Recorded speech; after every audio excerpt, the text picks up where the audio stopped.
Friends, कैसे हो आप लोग? उम्मीद करते हैं आप सभी अच्छे होंगे। फ्रेंड्स, आज के इस वीडियो में हम लोग 8 क्लास एससीईआरटी हिस्ट्री के 8 चैप्टर को पढ़ेंगे। फ्रेंड्स, इस चैप्टर का नाम है जातीय व्यवस्था की चुनौतियाँ। तो चलिए फ्रेंड्स, इस चैप्टर को हम लोग पढ़ते हैं और देखते हैं इसमें क्या क्या इम्पोर्टेंट पॉइंट हम लोग को मिलने वाला है, जो कि एग्ज़ाम पॉइंट ऑफ व्यू से इम्पॉर्टेंट हो सकता है। तो चलिए फ्रेंड्स, शुरू करते हैं। आप जानते हैं कि मनुष्य एक सामाजिक प्राणी है और समाज के बिना मनुष्य का जीवन संभव नहीं है। किंतु समाज का विकास धीरे धीरे होता है और इस क्रम में समाज के शक्तिशाली वर्ग ने अपनी सत्ता को बनाए रखने की हमेशा कोशिश की है। पूरी दुनिया में मानव समाज कई वर्गों में प्राचीन काल से ही बटा रहा, जिससे एक शक्तिशाली और एक कमजोर वर्ग सदैव रहा।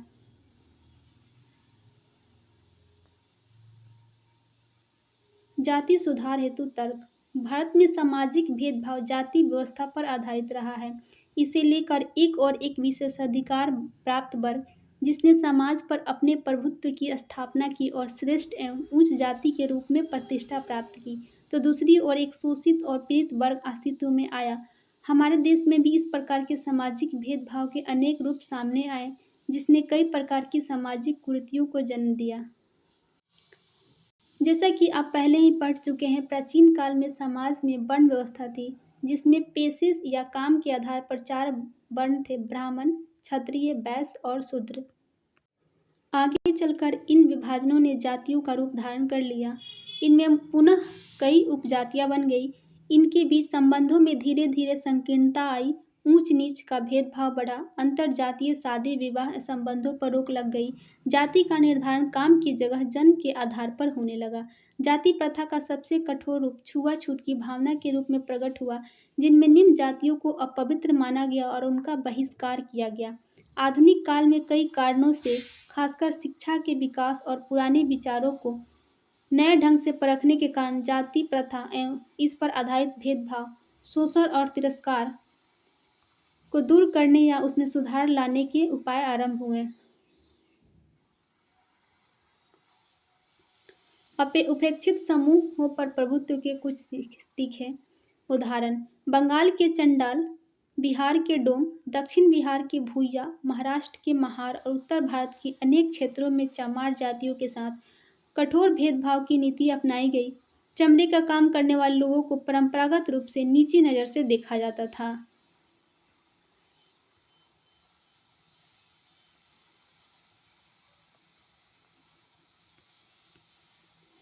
19वीं सदी में देश के अनेक भागों में अंग्रेजी शिक्षा प्राप्त करने वाले और नगरों में रहने वाले कुछ लोगों द्वारा इस व्यवस्था की कमजोरियों को सामने लाने और एक नई चेतना जगाने के उपाय किए गए।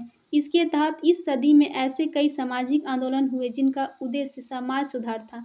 जाति प्रथा की आलोचना आरंभ हुई, जो समाज में विभाजन और असमानता का कारण बनी।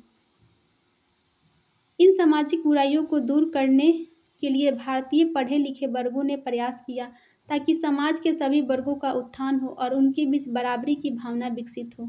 इस कोशिश में कई समाज सुधारक शामिल थे। यह एक और विदेशी सरकार से आज़ाद होने की लड़ाई लड़ रहे थे, तो दूसरी ओर समाज में अन्याय और अनुचित परंपराओं का भी अंत चाहते थे। चूंकि धर्म और समाज सुधार आंदोलन का उद्देश्य एक भेदभाव रहित समाज बनाने का था, इसलिए जातीय भेदभाव को दूर करने का विशेष महत्व दिया गया। इन समाज सुधारकों में कई ऐसे लोग थे जो जातीय असमानता के भी विरोधी थे। इन सुधारकों और सुधार संगठनों के सदस्यों में बहुत सारे ऊंची जातियों के लोग भी थे, जो जातीय भेदभाव और असमानता की समाप्ति चाहते थे। विभिन्न जातियों के बीच आपसी सामाजिक संबंधों को बेहतर बनाना चाहते थे। साथ ही वे पवित्रता और अपवित्रता के कड़े नियमों के आधार पर भेदभाव और छुआछूत के विरोधी थे। जाति व्यवस्था में ब्राह्मण जाति सबसे ऊपर थी, जिससे कई अधिकार एवं सुविधाएं प्राप्त था। इस तरह यह समाज पर अपनी प्रभुत्व स्थापित करने में सफल थे। ब्राह्मण समाज का वह वर्ग जिसने अपनी शिक्षा, ज्ञान एवं धार्मिक क्रियाकलापों के आधार पर समाज पर एकाधिकार स्थापित कर दूसरी जातियों पर अपना प्रभुत्व कायम किया था। अंत्यज समाज का वह वर्ग जिसे सभ्य समाज की परिधि से बाहर रखा गया था, उसे अंत्यज कहा जाता था। क्षत्रियों और वैश्यों के बीच जाति प्रथा इतनी कठोर और संकीर्ण नहीं थी, लेकिन ब्राह्मणों के जो विशेषाधिकार थे उससे यह वंचित रहे। क्षत्रिय वर्ग शासक वर्ग होने के नाते समाज में एक प्रभावशाली वर्ग के रूप में उभरा, जबकि वैश्य वर्ग ने आर्थिक संपन्नता के कारण स्वयं को आगे बढ़ाया।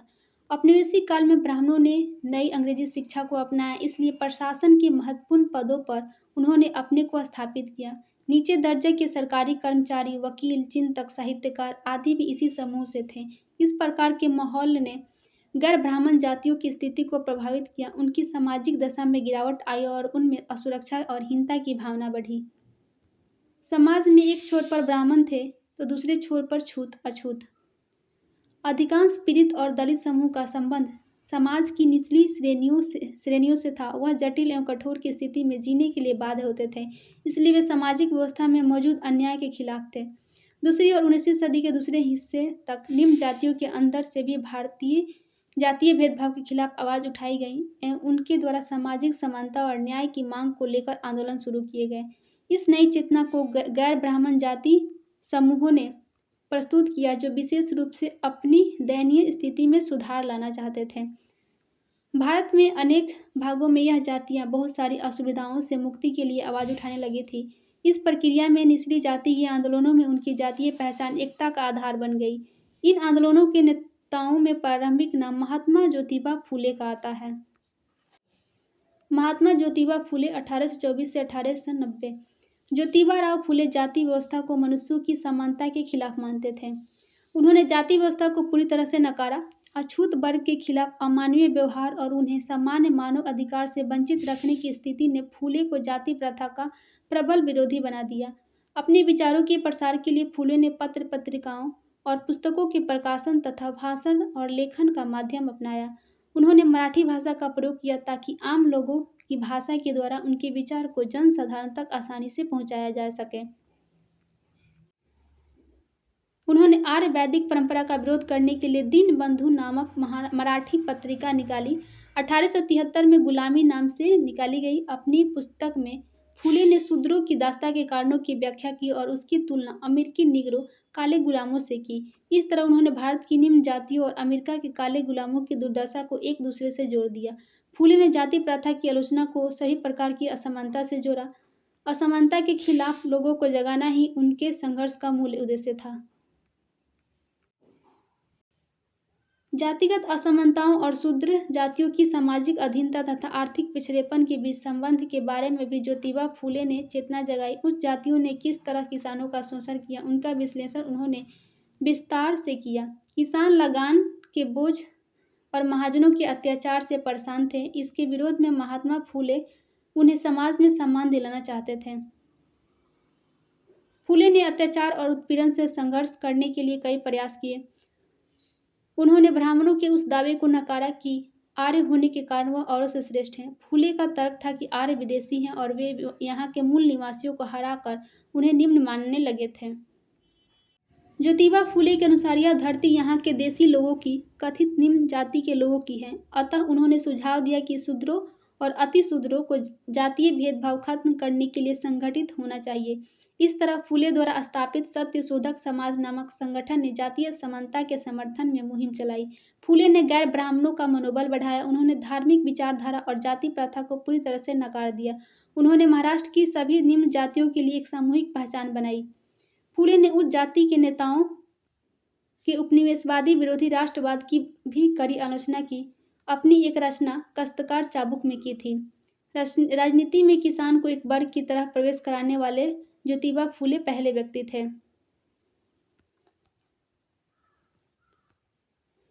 वीरशैलिंगम। दक्षिण भारत में भी सामाजिक भेदभाव को लेकर वंचित वर्ग द्वारा कई आंदोलन चलाए गए, जिसमें सामाजिक असमानता की स्थिति समाप्त हो सके। ऐसे आंदोलन में वीरशैलिंगम की एक महत्वपूर्ण भूमिका रही। इनका पूरा नाम कुंडूकरी वीरशैलिंगम था। कलकत्ता तथा बंबई जैसे बड़े शहरों में चलाए गए सुधार आंदोलन में जिन समकालीन उच्च कुल के व्यक्तियों की भूमिका रही, उससे भिन्न परिस्थिति में वीरशैलिंगम का जन्म एक निर्धन परिवार में हुआ था।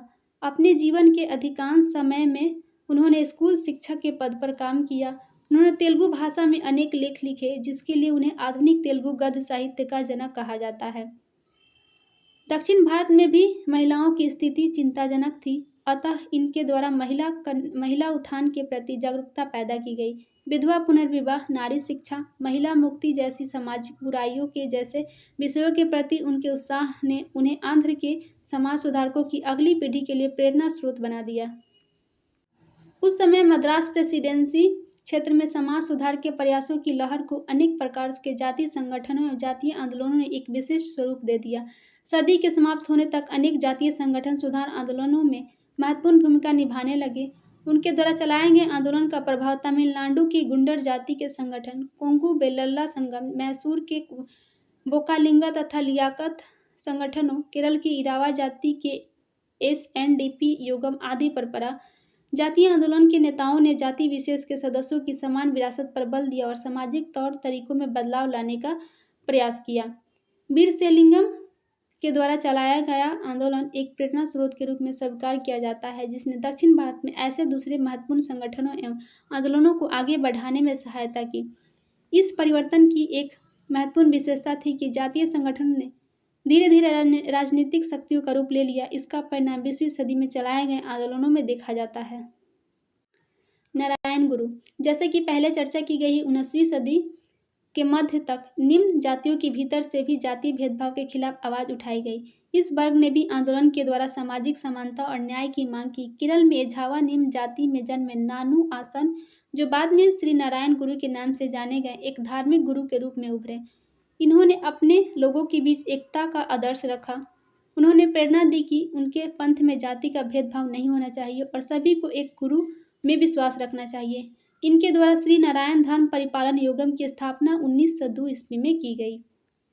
इस संगठन के समक्ष दो उद्देश्य थे, एक छुआछूत का विरोध करना, दूसरा पूजा, विवाह और मृतक के अंतिम संस्कार की विधि को सरल बनाना। क्योंकि इन पंथों की स्थापना उन लोगों ने की जो स्वयं निम्न जातियों से थे और उनके बीच ही काम करते थे, अतः उन्होंने निम्न जातियों के बीच प्रचलित आदतों और तौर तरीकों को बदलने का प्रयास किया और उच्च वर्ग के तौर तरीकों को अपनाने पर बल दिया ताकि निम्न जातियों में स्वाभिमान पैदा किया जा सके। इस संगठन के द्वारा दक्षिण भारत में मंदिर में प्रवेश अधिकार के लिए आंदोलन प्रारंभ हुआ। बाद में 1920 के दशक में यह संगठन माधवन के नेतृत्व में गांधीवादी राष्ट्रवाद से प्रभावित हुआ। केरल में बसे दलित भी इस संगठन से प्रभावित हुए एवं अपने उद्धार के उपाय के लिए स्वयं आगे बढ़े। इस प्रकार दक्षिण भारत के समाज सुधार आंदोलन ने समाज के दबे वर्ग को राष्ट्र की मुख्य धारा से जोड़ने का सफल प्रयास किया। यहाँ पर बॉक्स में कुछ पॉइंट है जिसे हम लोग देख लेते हैं। मद्रास बोर्ड ऑफ रेवेन्यू 1818 द्वारा दिए गए सर्वेक्षण की रिपोर्ट से जानकारी प्राप्त होती है कि निचली जातियों के समूहों से आए खेतिहर मजदूर लगभग गुलामी की स्थिति में ठेल दिए गए थे। अब हम लोग बात करेंगे EV रामास्वामी नायकर के द्वारा शुरू किया गया आत्मसम्मान आंदोलन के बारे में। 20वीं सदी के आरंभ में गैर ब्राह्मण आंदोलन आगे बढ़ा। यह प्रयास उन गैर ब्राह्मण जातियों का था जिन्हें शिक्षा, धन और प्रभाव हासिल हो चुका था। सामाजिक न्याय की मांग करते हुए इनके द्वारा सत्ता पर ब्राह्मणों के दावे को चुनौती दी गई एवं गैर ब्राह्मण समूहों के लिए सांस्कृतिक और सामाजिक उत्थान के उपाय किए गए। EV रामास्वामी नायकर ने जाति व्यवस्था की आलोचना की। उन्होंने मानव जाति की मौलिक समानता और गरिमा पर बल दिया। पेरियार, जो स्वयं एक सन्यासी थे, हिंदू वेद पुराणों के कट्टर आलोचक थे। वह विशेषकर भगवत गीता, रामायण और मनु द्वारा रचित संहिता के विरोधी थे। उनका मानना था कि ब्राह्मणों ने निचली जातियों पर अपनी सत्ता तथा महिलाओं पर पुरुषों का प्रभुत्व स्थापित करने के लिए इन पुस्तकों का सहारा लिया। 1924 की एक छोटी घटना और उनके व्यक्तिगत अनुभव ने उन्हें कांग्रेस दल से अलग कर दिया। यद्यपि असहयोग आंदोलन में उन्होंने सक्रिय हिस्सा लिया था। जब कांग्रेस द्वारा आयोजित एक भोज में निम्न जाति के लोगों को अलग बैठाया गया, तब पेरियार ने फैसला किया कि अछूतों को अपने स्वाभिमान के लिए स्वयं लड़ना होगा। इसी बात को ध्यान में रखते हुए उन्होंने 1925 में स्वाभिमान आंदोलन की शुरुआत की ताकि गैर ब्राह्मण जाति को जागरूक बनाया जा सके। पेरियार ने गैर ब्राह्मण समूहों के उत्थान के लिए अति सुधारवादी विचारधारा अपनाई, जिससे लेकर कई विवाद हुए। फिर भी उनके आंदोलन का सामाजिक आधार गांव के जमींदारों तथा नगर के व्यावसायिक समूहों तक सीमित था, इसलिए अछूतों को संगठित करने में वे असफल रहे। पेरियार के विचार इतने लोकप्रिय हुए कि तमिलनाडु के लगभग समस्त क्षेत्र में इनके नेतृत्व को स्वीकार किया गया। 1937 ईस्वी में जस्टिस पार्टी का नेतृत्व इन्हें सौंप दिया गया, जो बाद में द्रविड़ कसगम के नाम से जानी गई। परंतु पेरियार का मनियामाई से विवाह ने एक विवाद को जन्म दिया। इसके विरोधी अन्नादुरई के द्वारा द्रविड़ मुनेर कन्नम 1949 में स्वयं को अलग कर लिया। अब यह संगठन केवल सामाजिक सुधार चिंतन का केंद्र नहीं रहा, बल्कि इसने राजनीति में भी प्रवेश किया और इसी की लोकप्रियता आज भी तमिलनाडु के क्षेत्र में देखने को मिलती है। मई 1833 ईस्वी में कुड्डी अरसू नामक अपने अभिलेख में पेरियार ने लिखा कि आत्मसम्मान आंदोलन का सही मार्ग है। पूंजीपतियों और धर्म की क्रूरताओं को खत्म करना ही अपनी समस्याओं को सुलझाने का एकमात्र रास्ता है। महात्मा गांधी, राष्ट्रपिता महात्मा गांधी। महात्मा गांधी ने भारत में आगमन के साथ जिस प्रकार से निम्न जातियों के बीच में जागरूकता उत्पन्न की, उसे एक युगांतकारी घटना के रूप में देखा जाता है। उनके द्वारा गैर बराबरी के विरोध में आंदोलन को विशेष बढ़ावा दिया गया। 1919 में पहला अखिल भारतीय डिप्रेस्ड क्लास सम्मेलन हुआ, जिसमें कांग्रेस के द्वारा गांधी जी के सुझाव पर छुआछूत के विरुद्ध घोषणा पत्र जारी किया गया। अछूतों और दलितों को उन्होंने हरिजन नाम दिया। इनका उत्थान गांधी जी का प्रमुख उद्देश्य था। उनके उद्धार के लिए गांधी जी के द्वारा अनेक रचनात्मक कार्यक्रम चलाए गए। इन प्रयासों से छुआछूत की प्रथा कमजोर पड़ी। 1932 ईस्वी में गांधी जी ने हरिजन सेवक संघ स्थापित किया, जो उन्हें चिकित्सा और तकनीकी संबंधी जानकारी एवं सुविधा पहुंचा सके। 1933 ईस्वी में हरिजन नामक साप्ताहिक पत्रिका निकाली, जिसमें कई संवेदनशील विषय जैसे हरिजनों का मंदिर में प्रवेश, जलाशयों को हरिजन के लिए उपलब्ध करवाना, शिक्षण संस्थानों में प्रवेश आदि का समर्थन किया। गांधी जी ने यह रचनात्मक कदम मानवीय भावनाओं से प्रेरित थे और इनसे राष्ट्रीय आंदोलन को नई शक्ति मिली। गांधी जी ने जाति प्रथा में सुधार के प्रयासों के साथ साथ छुआछूत के विरोध, महिलाओं की स्थिति में सुधार और हिंदू मुस्लिम एकता को बढ़ावा देने में महत्वपूर्ण भूमिका निभाई। जब द्वितीय गोलमेज सम्मेलन के बाद दलितों के लिए पृथक निर्वाचन की व्यवस्था हुई, तब गांधी जी अछूतों को हिंदुओं से अलग मानने की सरकारी नीति से अत्यंत दुखी हुए और इन्हें समाप्त करने की मांग रखी। उन्होंने इसके विरुद्ध आमरण अनशन किया, जिसके फलस्वरूप 26 सितंबर 1932 ईस्वी को भीमराव अंबेडकर के साथ पूना समझौता हुआ। फ्रेंड्स, पूना समझौता के बारे में आप लोग ध्यान रखेंगे। ये 24 सितंबर कहीं कहीं दिया गया रहता है, लेकिन SCERT के बुक में 26 सितंबर दिया गया है। तो ऑप्शन में दोनों रहे तो हम लोग डी यानी उपरोक्त में से एक से अधिक को टिक करेंगे। अगर एक दिया रहे तो हम लोग 24 सितंबर या 26 सितंबर को ही टिक करेंगे।